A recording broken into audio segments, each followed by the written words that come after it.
یہ وقت ہے محفل رمضان کی جان ہماری شان ہمارے علماء کرام محفل علماء. اس میں ہم ان سے مختلف کوشچنس پوچھتے ہیں, آپ لوگ کی لائیو کالز لیتے ہیں, آپ لوگ کوئی کوشچن پوچھتے ہیں وہ بھی ہم ان سے پوچھتے ہیں. تو میں سب سے پہلے تعارف کرانا چاہوں گا جناب مفتی فضل سبحان صاحب, ان کے ساتھ بیٹھے ہیں ڈاکٹر عمر محمود صدیقی صاحب, جناب علامہ ڈاکٹر عامر عبداللہ محمدی صاحب, اور علامہ امین شہیدی صاحب بھی انشاءاللہ راستے میں پہنچ جائیں گے انشاءاللہ. آج آغاز کرتے ہیں. آپ سب جانتے ہیں ہم جس عظیم ہستی کا ذکر کر رہے ہیں, میں نے تو آج اپنے ابتدائی میں بھی انٹرو میں بھی یہی کہا کہ ہم خواتین اپنی ڈھونڈتی ہیں کہ بھائی ہم کس کو پسند کریں, آئیڈیلائز کریں.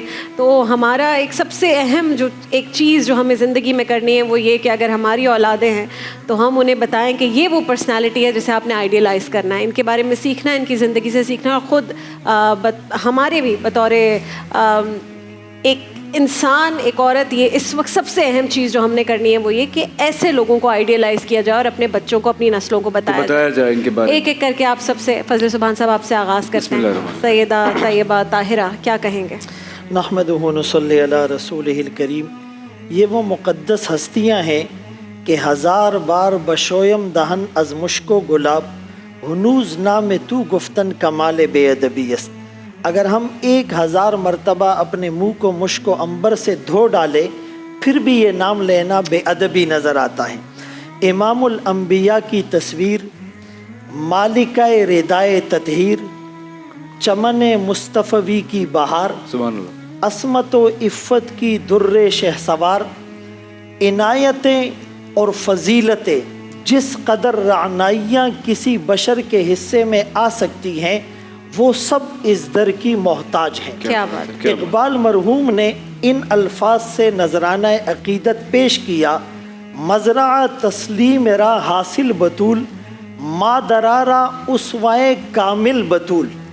کہ ساری عورتوں کے لیے, ماؤں کے لیے, بہنوں اور بیٹیوں کے لیے اگر کوئی کامل اسوہ ہیں عورتوں میں تو وہ حضرت فاطمہ رضی اللہ عنہا.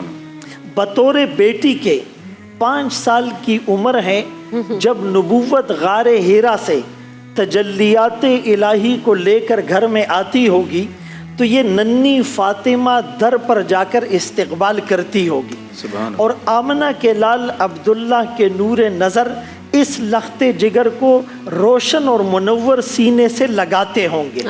اور وہ جو اکتساب فیض تجلیات الہی کا غار ہیرا میں ہوا تھا وہ ڈائریکٹ حضرت فاطمہ رضی اللہ عنہا کے سینے میں منتقل ہوا ہوگا.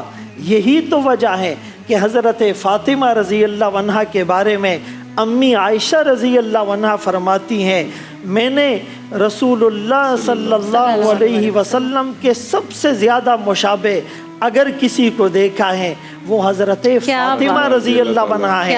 اسی لیے کہ نسب کا سلسلہ بھی انہی سے آگے چلنا تھا. ابراہیم علیہ السلام نے اسماعیل علیہ السلام کی ایسی تربیت کی کہ اقبال نے کہا یہ فیضان نظر تھا یا کہ مکتب کی کرامت, سکھائے کس نے اسماعیل کو آداب فرزندی. تو رسول اللہ صلی اللہ علیہ وسلم نے حضرت فاطمہ کی جو تربیت کی ہوگی اس کی گہرائی تک تصورات کی رسائی ممکن ہی نہیں ہو سکتی.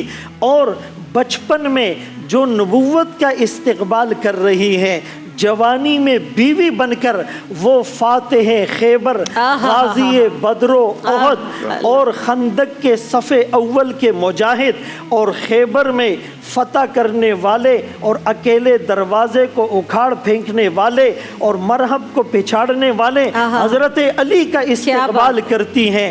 تلوار اور خون آلود کپڑے صاف کر کے داد شجاعت دیتی ہیں, اور یہی حضرت فاطمہ ماں بن کر حسن اور حسین کا استقبال کرتی ہیں. اگر ماں جنت کی عورتوں کی سردار ہیں تو وہ بیٹے جنتی جوانوں کے سردار ہیں. اور حضرت علی اور فاطمہ رضی اللہ عنہا کی حصے میں جو سعادت آئی وہ یہ تھی کہ ان دونوں کی تربیت آغوش نبوت میں ہوئی, اور بیٹی ہونے کے ناطے وہ باپ کے بستر پر کئی دفعہ سوئی, لیکن ہجرت کے موقع پر حضرت علی بھی رسول اللہ صلی اللہ علیہ وسلم کے